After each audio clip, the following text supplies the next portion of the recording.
मैं भागवत गीता के पहले अध्याय के 38वें और 39वें श्लोक की व्याख्या पढ़ रही हूँ। अगर वीडियो अच्छी लगे तो वीडियो को लाइक करो और चैनल को सब्सक्राइब करें, और कोई सुझाव हो तो कमेंट बॉक्स में कमेंट करें। व्याख्या: इतना मिल गया, इतना और मिल जाए, फिर ऐसा मिलता ही रहे। ऐसे धन, जमीन, मकान, आदर, प्रशंसा, पद, अधिकार आदि की तरफ बढ़ती हुई वृत्ति का नाम लोभ है। इस लोभ वृत्ति के कारण इन दुर्योधन आदि की विवेक शक्ति लुप्त हो गई है, जिससे वे यह विचार नहीं कर पा रहे हैं कि जिस राज्य के लिए हम इतना बड़ा पाप करने जा रहे हैं, कुटुंबियों का नाश करने जा रहे हैं, वह राज्य हमारे साथ कितने दिन रहेगा और हम उसके साथ कितने दिन रहेंगे। हमारे रहते हुए यह राज्य चला जाएगा तो हमारी क्या दशा होगी, और राज्य के रहते हुए हमारे शरीर चले जाएंगे तो क्या दशा होगी। क्योंकि मनुष्य संयोग का जितना सुख लेता है, उसके वियोग का उतना दुख भी उसे भोगना ही पड़ता है। संयोग में इतना सुख नहीं होता जितना वियोग में दुख होता है। तात्पर्य है कि अंतःकरण में लोभ छा जाने के कारण इनको राज्य दिख रहा है। कुल का नाश करने से कितना भयंकर पाप होगा, वह इनको दिख ही नहीं रहा है। जहाँ लड़ाई होती है वहाँ समय, संपत्ति, शक्ति का नाश हो जाता है। तरह तरह की चिंताएं और आपत्तियां आ जाती हैं। दो मित्रों में भी आपस में खटपट मच जाती है। मनोमालिन्य हो जाता है। कई तरह का मतभेद हो जाता है।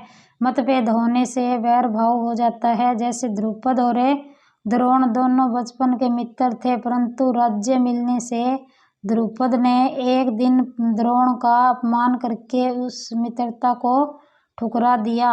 इससे राजा द्रुपद और द्रोणाचार्य के बीच वैर भाव हो गया। अपने अपमान का बदला लेने के लिए द्रोणाचार्य ने मेरे द्वारा राजा द्रुपद को परास्त कराकर उसका आधा राज्य ले लिया। इस पर द्रुपद ने द्रोणाचार्य का नाश करने के लिए एक यज्ञ कराया, जिससे धृष्टद्युम्न और द्रौपदी दोनों पैदा हुए। इस तरह मित्रों के साथ वैर भाव होने से कितना भयंकर पाप होगा, इस तरफ ये देख ही नहीं रहे हैं। विशेष बात: अभी हमारे पास जिन वस्तुओं का अभाव है, उन वस्तुओं के बिना भी हमारा काम चल रहा है। हम अच्छी तरह से जी रहे हैं, परंतु जब वे वस्तुएं हमें मिलने के बाद फिर बिछुड़ जाती हैं, तब उनके अभाव का बड़ा दुख होता है। तात्पर्य है कि पहले वस्तुओं का जो निरंतर अभाव था, वह इतना दुखदायी नहीं था जितना वस्तुओं का संयोग होकर फिर उनसे वियोग होना दुखदायी है। ऐसा होने पर भी मनुष्य अपने पास जिन वस्तुओं का अभाव मानता है, उन वस्तुओं को वह लोभ के कारण पाने की चेष्टा करता है। विचार किया जाए तो जिन वस्तुओं का अभी अभाव है, बीच में प्रारब्धानुसार उनकी प्राप्ति होने के पर भी अंत में उनका अभाव ही रहेगा। अतः हमारी तो वही अवस्था रही जो कि वस्तुओं के मिलने से पहले थी। बीच में लोभ के कारण उन वस्तुओं को पाने के लिए केवल परिश्रम ही परिश्रम पल्ले पड़ा, दुख ही दुख भोगना पड़ा। बीच में वस्तुओं के संयोग से जो थोड़ा सा सुख हुआ है, वह तो केवल लोभ के कारण ही हुआ है।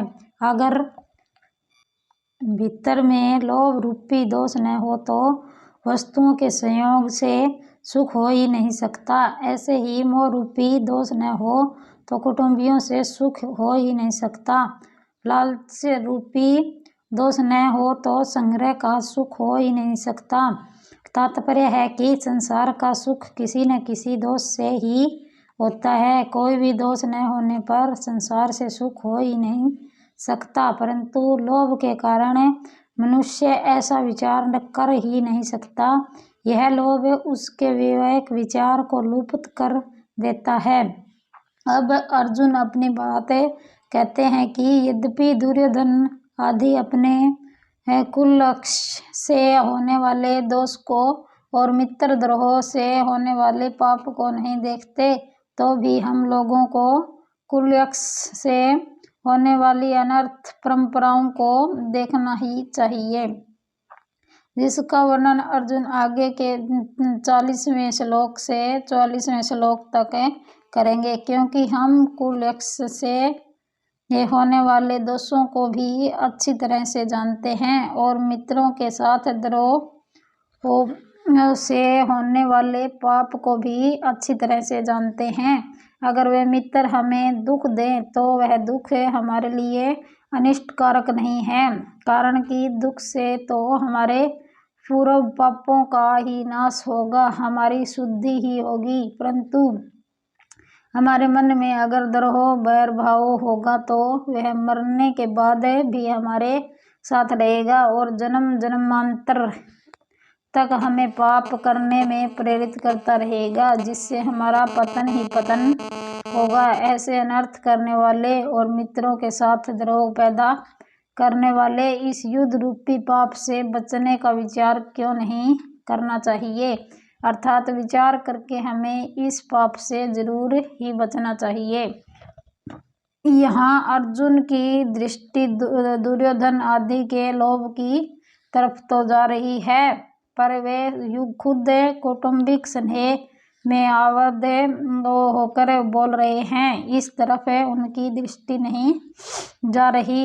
इस कारण वे अपने कर्तव्य को नहीं समझ रहे हैं। यह नियम है कि मनुष्य की दृष्टि जब तक दूसरों के दोष की तरफ रहती है तब तक उसको अपना दोष नहीं दिखता, उल्टे एक अभिमान होता है कि इनमें तो यह दोष है पर हमारे में यह दोष नहीं है। ऐसी अवस्था में वह यह सोच ही नहीं सकता कि अगर इनमें कोई दोष है तो हमारे में भी कोई दूसरा दोष हो सकता है।